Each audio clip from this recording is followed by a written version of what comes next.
Soy el doctor Altieri, docente de la Cátedra de Clínica Médica. Esta es la clase de insuficiencia respiratoria, como ven aquí. En estas fotos pueden observar a sujetos en actitudes de dificultad o incapacidad respiratoria, que pueden o no deberse a problemas de enfermedad pulmonar. En las primeras dos fotos podrán recordar de semiología a los abotagados azules con bronquitis crónica o EPOC, al otro como los sopladores rosados que le decíamos, con enfisema pulmonar, con la característica posición de las manos sobre la mesa. Los demás abajo, adoptando posiciones de mejor rendimiento muscular para ayudar la respiración. Sin dudar, si yo les pregunto si estos enfermos tienen insuficiencia respiratoria, ustedes, sin alejarse de la realidad, me contestarían que sí. Pues veamos. Aquí observan el tórax y los pulmones en un dibujo, un esquema de respiración normal. Los síntomas de disnea, la taquipnea, la cianosis, yo les diría, indican insuficiencia respiratoria.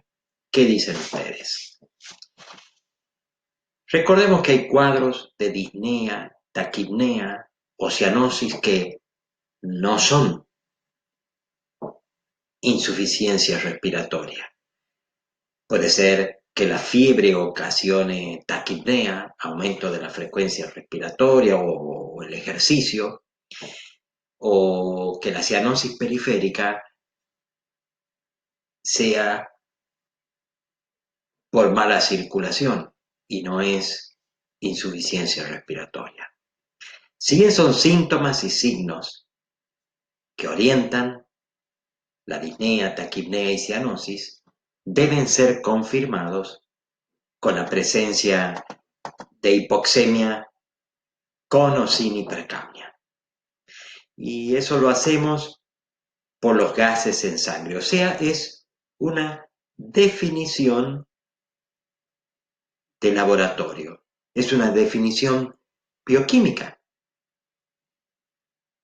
No es lo mismo decir que un paciente tiene incapacidad para respirar a que tiene insuficiencia respiratoria. Esto, desde el punto de vista clínico, es lo que nos interesa definir. Por lo que en la insuficiencia respiratoria, el sistema respiratorio es incapaz de cumplir la función de mantener un intercambio de gases que sea óptimo para las necesidades metabólicas del organismo. Y se manifiesta, como ya les dije, por una alteración en los gases en sangre. Suficiencia respiratoria depende del transporte y la oferta de oxígeno. Como vemos en este esquema, el aparato respiratorio capta el oxígeno de la atmósfera y lo transfiere a la sangre. Luego se transporta por la sangre disuelto y unido a la hemoglobina. Esto depende de la capacidad de la misma según la cantidad y calidad. Otro factor es el volumen minuto cardíaco, según el estado del corazón, el estado cardiovascular, para terminar entregándolo en la periferia según la necesidad metabólica de los tejidos de las células. Esto, en resumen, se refiere a la disponibilidad del oxígeno al consumo periférico del mismo. Sería nuestro sistema respiratorio. En este gráfico simple que les muestro, vendría a ser el camino del oxígeno, desde la atmósfera, desde el aire atmosférico, hasta la mitocondria, en las células. Este gráfico está sacado del libro de fisiología de West, que quiero que lo tengan en cuenta. John West. Desde 150 milímetros de mercurio allá a la izquierda de oxígeno, como está en la atmósfera a nivel del mar, luego en el gas alveolar, de 100 milímetros de mercurio, que por difusión en la membrana, alvéolo capilar, un pequeño shunt de algunas venas del corazón, llegamos al capilar arterial pulmonar y luego a la aurícula izquierda con una PO2 de 90, como la obtenemos en punción en una arteria periférica, para llegar al final de los tejidos y a las mitocondrias de las células. Y aquí viene una pregunta. ¿Ustedes saben cuál es el valor de la PO2 que necesitan las mitocondrias para cumplir con su función? Por ejemplo, el ciclo de Krebs, el metabolismo.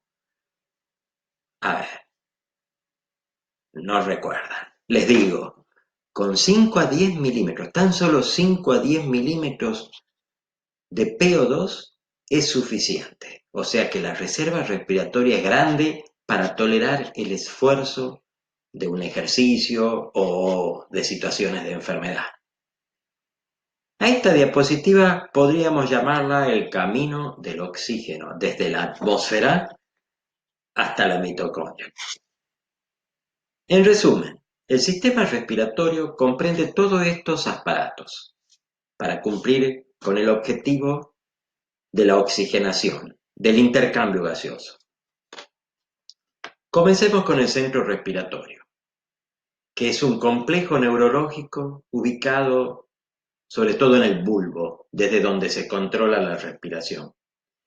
A través de los nervios motores de la reventilación se envía el estímulo de respuesta para que, a través de la unión neuromuscular, llegue a los músculos de la ventilación, principalmente de todos ellos el diafragma, principal músculo respiratorio, y la caja torácica, que al movilizar un volumen de aire en el pulmón y las vías aéreas, logran transferir el oxígeno a través de la membrana alveolar y eliminar a la vez el anhídrido carbónico que viene del metabolismo.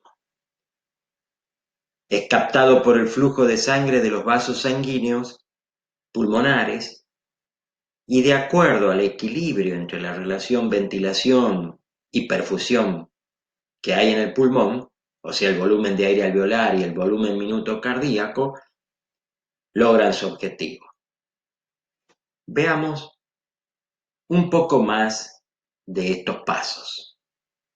Los cuerpos carotídeos, ubicados periféricamente en las arterias carótidas, sensan con sus corpúsculos a ese nivel los cambios de presión parcial de oxígeno, por ejemplo, una caída de PO2 a menos de 60 milímetros de mercurio.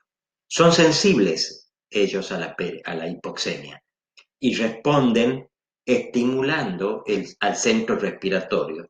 Se deprimen ante una severa hipoxemia. En el sistema nervioso central a nivel del bulbo, tenemos los centros que sensan principalmente la presión parcial de anhídrido carbónico, PCO2, si hay hipercapnia por hipoventilación, a la vez acidosis y aumento de los hidrogeniones, como ven acá en la diapositiva, es lo que realmente estimula el bulbo. Una hipercapnia muy severa lo deprime.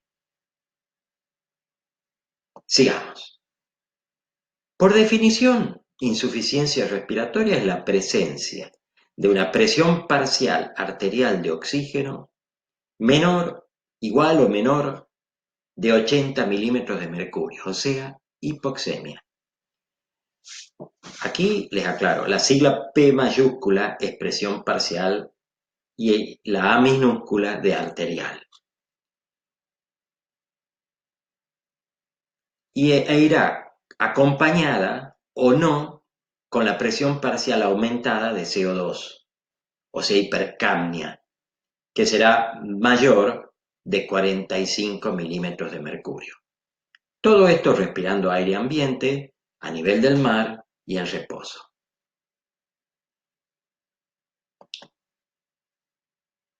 Hay que aclarar que se requiere una técnica correcta para una exacta interpretación, y sus condiciones son una correcta extracción, como ven en la figura, se punza la arteria periférica, generalmente la radial, puede ser humeral, femoral. Se debe conocer la fracción inspirada con que está el paciente, la fracción inspirada o FiO2 de oxígeno que tiene el sujeto. O sea, si está respirando un aire ambiente, que es 21%, o si tiene fracciones mayores de concentración de oxígeno, como puede ser con una máscara a 28, 35, 40 o más por ciento. O incluso puede estar en el respirador. Es importante que esté con la misma fracción o concentración de oxígeno sobre al menos 20 minutos antes de la extracción. El transporte que sea correcto significa inmediato con una jeringa heparinizada. La medición debe ser rápida, con aparatos calibrados, controlados, porque si la sangre queda en reposo varias horas, se acidifica y cae la PO2. Por lo tanto, los valores normales son una PaO2 de 80 a 95 milímetros de mercurio y una PCO2 de 35 a 45 milímetros de mercurio, con una saturación de más o menos 96%. Allí pueden ver los valores distintos de sangre venosa, de sangre arterial. En arterial tienen 96 de PO2 y en la venosa 41, y 37 y 44 de PCO2.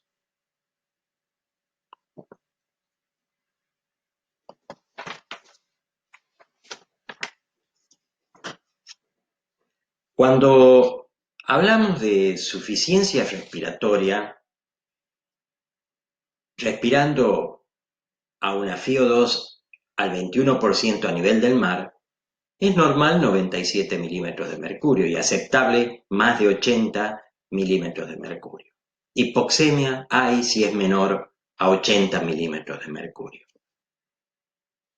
Con la edad, aclaremos, es normal 10 milímetros de mercurio menos cada 10 años después de los 70. A los 70 años hay que tener más de 70 milímetros de mercurio de PO2, a los 80 más de 60 milímetros de mercurio y a los 90 es normal tener más de 50 milímetros de mercurio. En esta diapositiva de oxigenoterapia vemos los datos de un paciente que tiene por los gases en sangre arterial una PO2 menor a 60 milímetros de mercurio, respirando aire ambiente y en reposo. Es orientador medirle saturación de oxígeno con saturómetro en el dedo, como vemos en la foto, que al colocarle una bigotera, cánula nasal o máscara con oxígeno más concentración, por ejemplo 28%, podremos observar en la foto de la derecha que la saturación de 83 cambia a 93%, logrando oxigenarlo adecuadamente, sin tener que pinchar nuevamente la arteria. Este gráfico que ustedes lo conocen por fisiología, con la curva de saturación de hemoglobina, la PO2 y el contenido de oxígeno en la sangre, que ya lo vieron, veamos para repasar. El punto arterial en círculo rojo, con una PO2 de 100 milímetros de mercurio y una saturación de 97%, y un punto venoso, el círculo azul de la izquierda, con una PO2 de 40 milímetros de mercurio y una saturación de 75%. También pueden observar otro círculo más chico en negro con P50, presión parcial 50, que es el punto donde la presión parcial de oxígeno es 50% y corresponde, como ven con los puntos en rojo, a una PO2 de 27 milímetros de mercurio, que se pueden dar cuenta que es muy crítica e incompatible con la vida. Está ella, por eso, en la pendiente donde la curva de la hemoglobina es vertical y se pierde la afinidad química al oxígeno.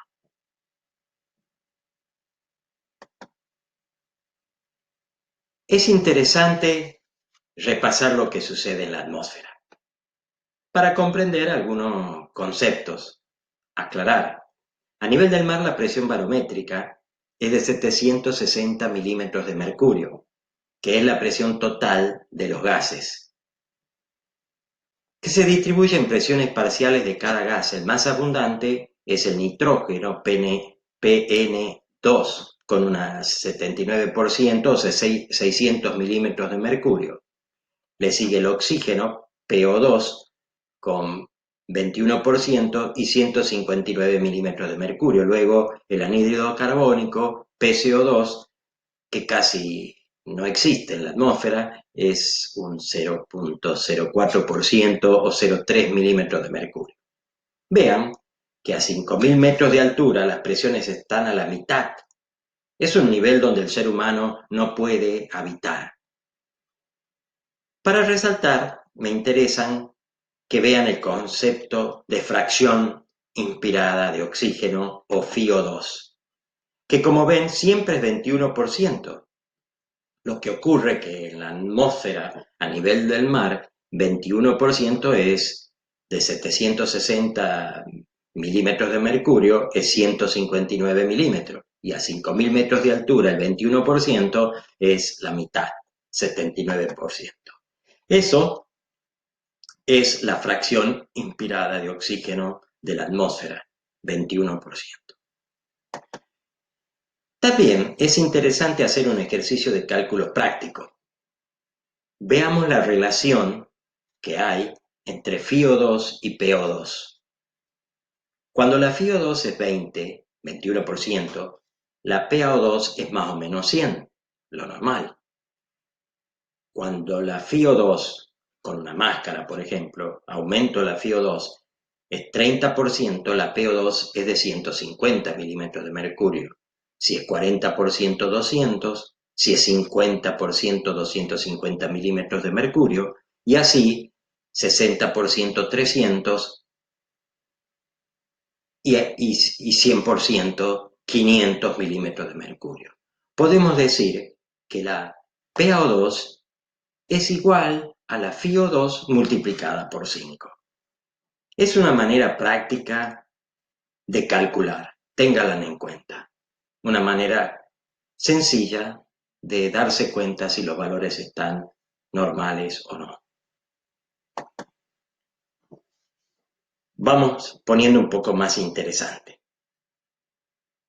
Voy a usar este esquema representando la vía aérea, el alvéolo, abajo del mismo ese tubo que es el capilar pulmonar con un extremo de sangre azul o venosa y el otro arterial a la derecha o roja, oxigenada.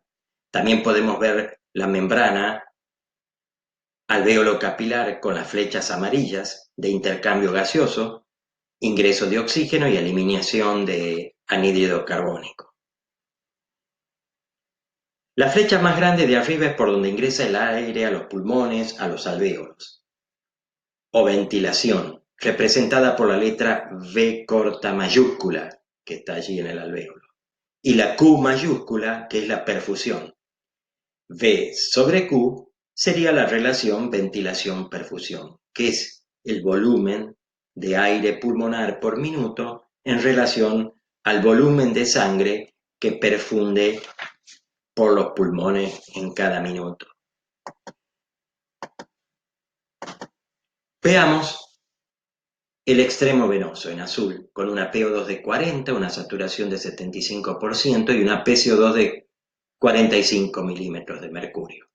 En el otro extremo, ya oxigenada en rojo, una PO2 de 100 milímetros de mercurio, saturación de 97 y una PCO2 de 40 milímetros de mercurio.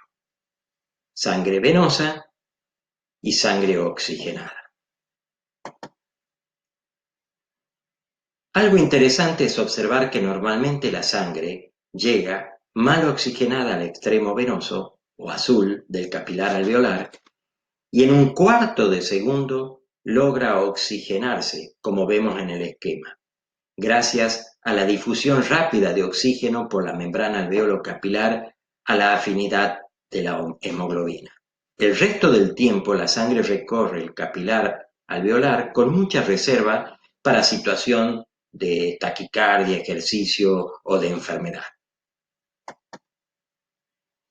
Ahora vamos a recordar las causas de hipoxemia desde el punto de vista fisiopatológico. Están primero los trastornos de la relación ventilación-perfusión. Ya dije que la V corta mayúscula es ventilación y Q es la perfusión. La ventilación en un adulto puede ser aproximadamente 3.2 litros y la perfusión pulmonar es el volumen de sangre o gasto cardíaco que pasa por minuto por el pulmón. Es de más o menos 4 litros. Entonces, la ventilación 3.2 y la perfusión 4 litros. Su relación normal o equilibrio V sobre Q es de 0.8, que es lo que mantiene la adecuada PaO2. Una alteración de la ventilación o de la perfusión es la causa de la hipoxemia. Por otra parte, está el trastorno Shunt, que es el que tenemos, por ejemplo, en el distrés respiratorio, provocado por una ocupación alveolar que afecta a la ventilación, conservando relativamente la perfusión, una alteración extrema de esa relación BQ, con cortocircuito de sangre de derecha a izquierda sin poder oxigenarse. Los trastornos de la difusión, como las fibrosis pulmonares, que provocan un engrosamiento de la membrana alveolo-capilar, donde se intercambian los gases, disminuye la capacidad de transferencia de oxígeno en el alvéolo, produciendo hipoxemia.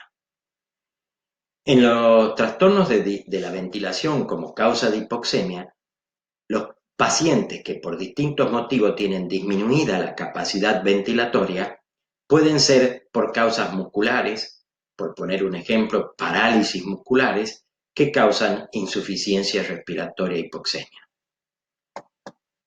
La reducción, por último, trastornos por la reducción de la presión inspirada de oxígeno, como ocurre en la altura, donde el oxígeno inspirado es muy bajo, es una insuficiencia respiratoria fisiológica. Aquí me ven en Tipilla, a 4.800 metros de altura, me estoy midiendo con un saturómetro, tengo una saturación de 73%, de tal manera que estoy con una insuficiencia respiratoria fisiológica por la altura. Sigamos.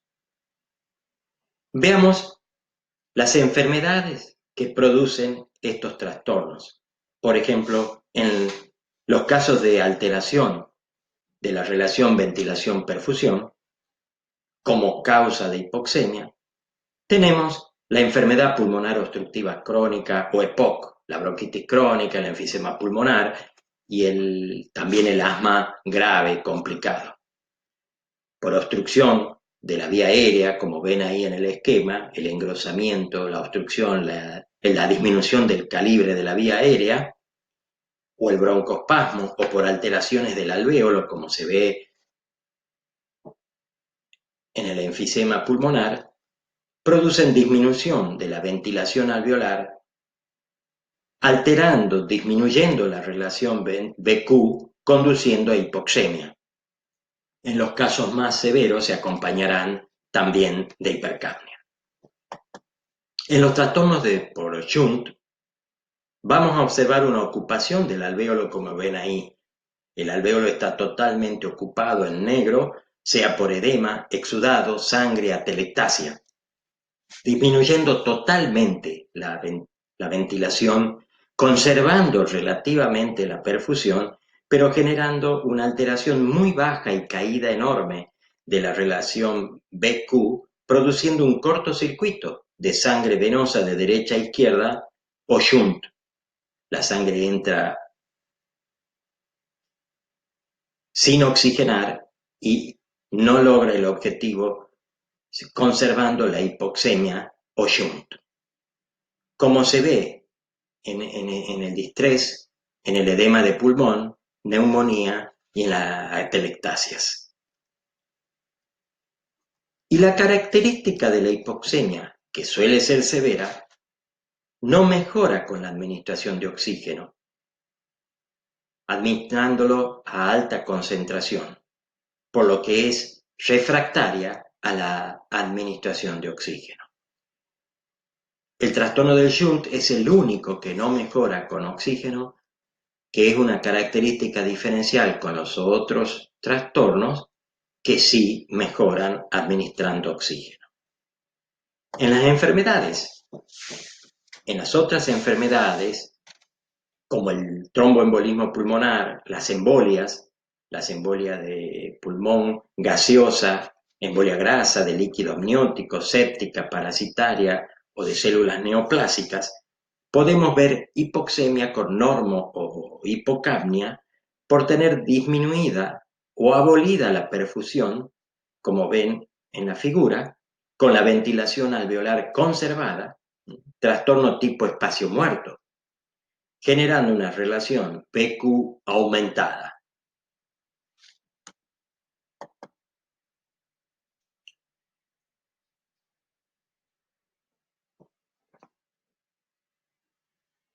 En las fibrosis pulmonares, mejor dicho, en las intersticiopatías en general, son un ejemplo de los trastornos de la difusión pulmonar, donde se observa por la membrana intersticio alveolar engrosada, provoca una alteración del intercambio gaseoso o de la hemotosis. El oxígeno no puede ser transferido por una membrana alterada.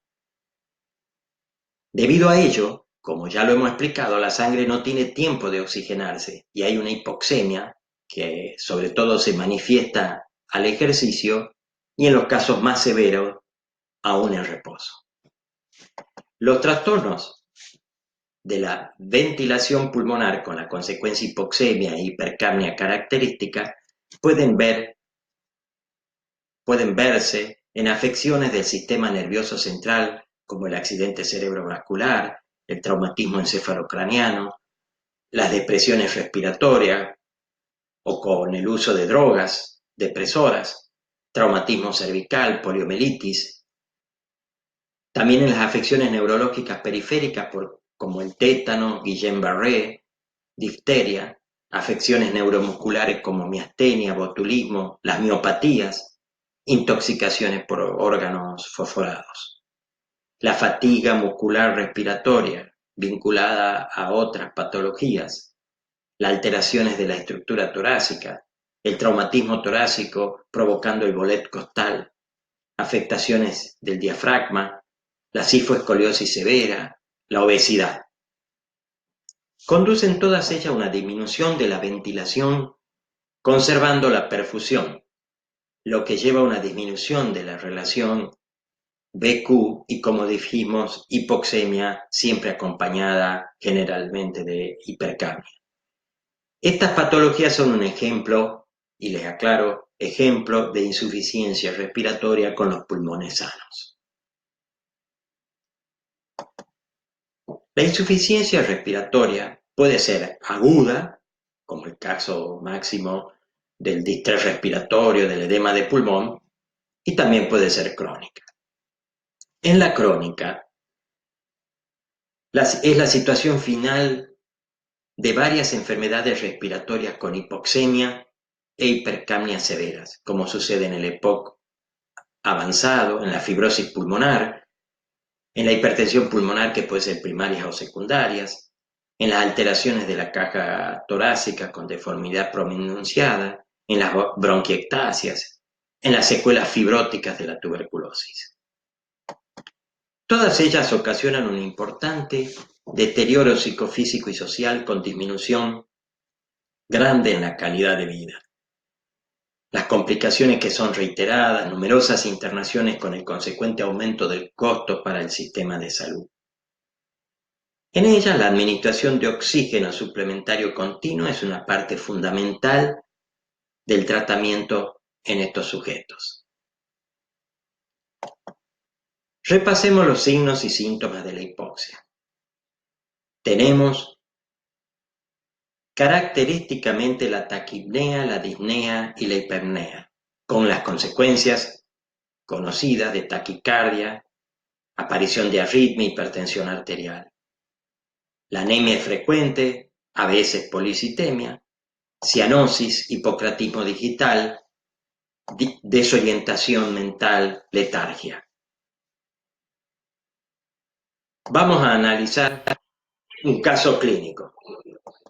Se trata de un varón de 6 años que jugando al fútbol tuvo un traumatismo de la pierna derecha. Al día siguiente, que vivía en el campo, un curandero le emboliza la pierna. A la noche comienza con fiebre, disnea, pérdida de conocimiento. Ingresa al hospital en coma, pálido, sudoroso, acrocianosis, con una frecuencia respiratoria de 52 por minuto, taquicárdico, con una tensión arterial de 120/70, y se ocultan rales crepitantes pulmonares bivasales. Con este cuadro clínico, ¿ustedes ya pueden sospechar qué pasó? Bien, bien. Vamos analizando, ya les diré. Acá ven la radiografía de los miembros que nos mostró fractura de tibia y peroné. La radiografía de tórax mostraba una opacidad en la base del pulmón derecho, que corresponde a probablemente una condensación y sospechábamos una neumonía. El paciente se agotó, hubo que colocarlo en asistencia respiratoria mecánica y el resultado de los gases en sangre tenía una FiO2 de 0,50, una PIP o presión positiva expiratoria que daba 44 de PO2, PCO2 de 39, generando una severa insuficiencia respiratoria con índice de PAFI de 85 y ACVR de 0,14. Esto, por definición, ustedes se dan cuenta, es un distrés respiratorio. Lo vamos a analizar mejor a todos estos datos cuando veamos la clase del mismo para no extendernos más en esto. Al sexto día presenta convulsiones en su evolución, la del cerebro normal. A las 2 semanas se lo traqueotomiza y se lo saca del respirador. A la tercera semana los gases en sangre mejoran y tenía un PAFI de 321. Pero nunca se recuperó el estado de conciencia neurológico. La radiografía evolucionó bien, se limpió el campo derecho. Al mes presenta convulsiones y fallece. La mejoría pulmonar ocurrió y el padre falleció. Es interesante hablar de oxigenoterapia. La misma es la administración de oxígeno a concentraciones mayores que aire ambiente, o sea, mayor a 21%, para corregir la hipoxemia. Con ello tratamos de prevenir los síntomas y las manifestaciones de hipoxia. ¿Cuáles son las indicaciones de oxígeno? Una PO2 menor de 55 milímetros de mercurio en reposo, respirando aire y a nivel del mar. Nos ayuda el registro de una saturación menor al 90%. Si la PO2 está entre 55 y 60 milímetros de mercurio, se lo puede indicar si está asociado a poliglobulia, col pulmonale e hipertensión pulmonar. Los sujetos deben tener una estabilidad clínica para indicársele el oxígeno permanente y el tratamiento de su patología debe estar en sus mejores condiciones. Se requieren 2 muestras de gases en sangre para certificar la necesidad. ¿Qué precauciones hay que tener en la administración de oxígeno? Con una PO2 mayor a 60, si hay hipercapnia crónica, los pacientes pueden experimentar una depresión ventilatoria. Con una FiO2 mayor al 50% hay que ser cautos porque puede haber toxicidad por oxígeno usado en altas concentraciones mucho tiempo.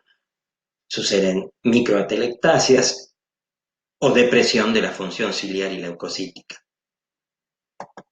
¿Cuáles son las fuentes de oxígeno? El oxígeno gaseoso en tubos, concentrador, con una fuente de alimentación eléctrica, y oxígeno líquido en tanques portátiles. Los sistemas de oxígeno o las vías, está la cánula nasal y las máscaras tipo Venturi nasobucal.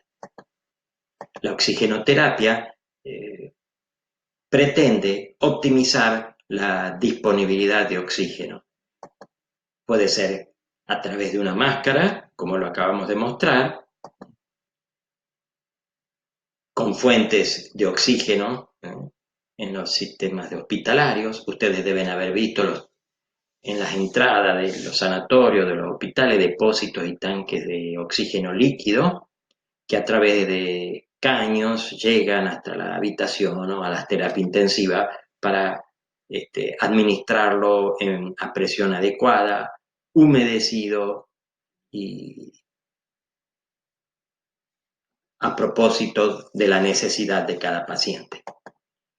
En caso de que el paciente no pueda respirar por sí mismo, es necesaria la asistencia respiratoria mecánica en las insuficiencias respiratorias severas o ARM, en lo cual se controlan los volúmenes y presión durante la asistencia. Observen que el sujeto debe estar bien adaptado al respirador, generalmente con sedación y relajación con el uso de drogas.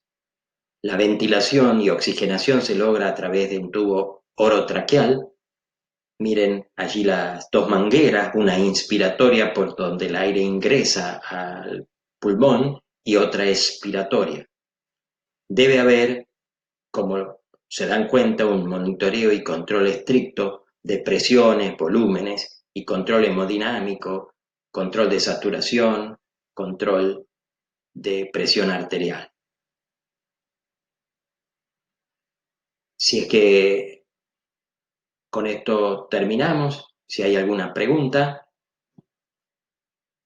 me hacen saber. Muy bien, muchas gracias.